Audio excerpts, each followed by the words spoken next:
So, mayroon tayo ngayon dito mga kaibigan, 1FZ. So, ang problema nito ay naghalo yung tubig at langis. So, ano pa yung mga problema na iba mo? Ano pa yung mga problema niya na iba nito? Yung slipper. Yung slipper? Timing guide. So, nasaan yung timing guide niya? So, ipakita nga natin. Yan.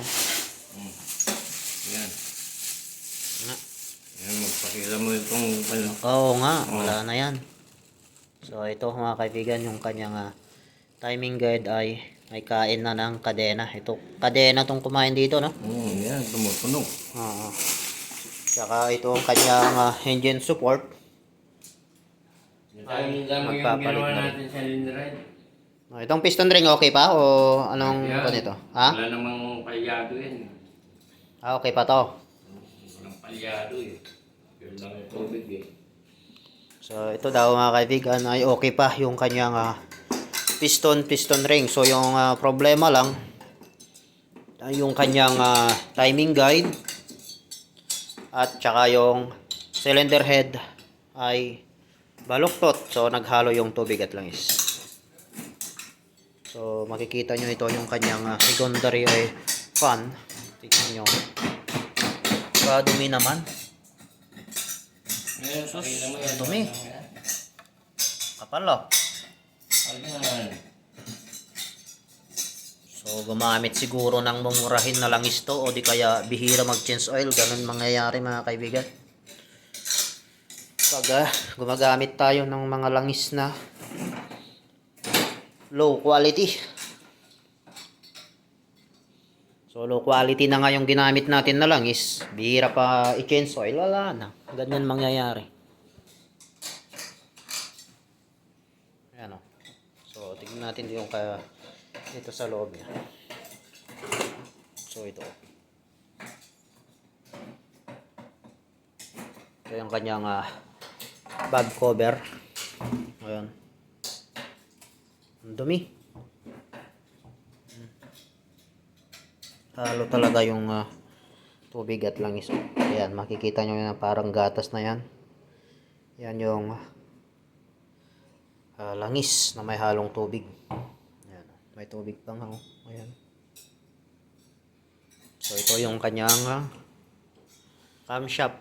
So dapat mga kaibigan, pag nagtatanggal kayo ng camshaft dito sa exhaust ay lagyan nyo ng service bolt ito. So kapag hindi nyo malagyan, kapag binalik nyo ito ulit ay dapat pihitin nyo to para hindi siya tutunog. Kasi kapag hindi, kung walang tension to, hindi lumalaban, may tendency tumunog ito. Iingay siya.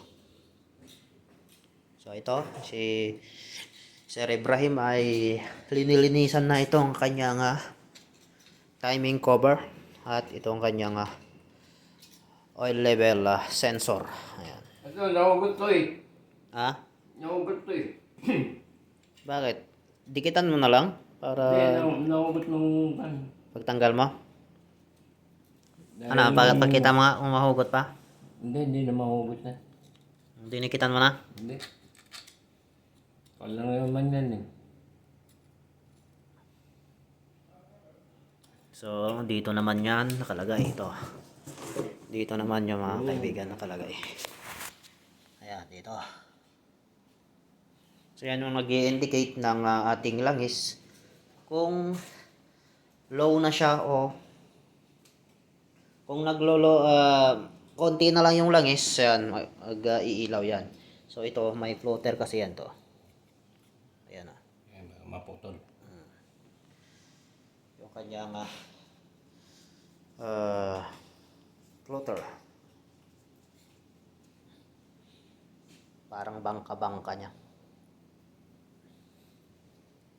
So, dito naman nakasaksak yung ating pandang bomba ng langis. Dito yan nakasaksak. Dito naman yung ating power steering, dito rin nakasaksak. Dito gear na to. Ito naman yung kanyang sa timing chain. So ito naman yung sa ating kalimutan ko ng pangalan. Crankshaft sensor ito. Yung kanyang plate.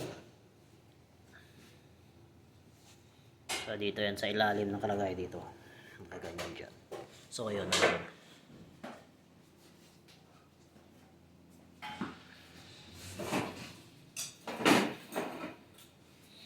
Straight 6 1FJ. 1FZ. Ang gawa kayo ni Mr. Ibrahim. So ito naman yung kanyang mga cup. Ayan. So naka-arrange yan para pagbalik ay konti na lang yung kanyang shishim. Yung kanyang i-setting.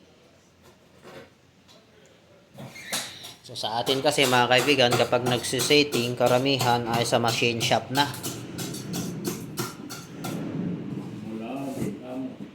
Kasi mahal din naman kasi ang pasetting eh. Pati dito mahal ang pasetting. Libo rin yung pasetting dito. Kapag sa machine shop pinasetting. So ayan. Kinukot-kot yung mga dumi mga kaibigan.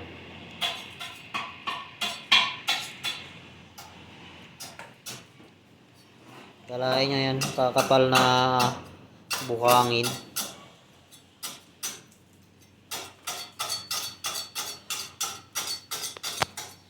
So dito sa labas, dito yung ating servicing. Ayan, yung mga ating sasakyan na sa servicing lang. Dito ay overhaul. Ayan, yung ating room na yan. So ito yung kanyang body. Ha? May-ari ng yung ginawa ko? Ano? Baka magbibigay? Ayan, may-ari. So, ito naman yung aking ginawa mga kaibigan. Toyota Land Cruiser. So, yan naman na may-ari. Mudir. Pues. Alas naman? Alas, yun.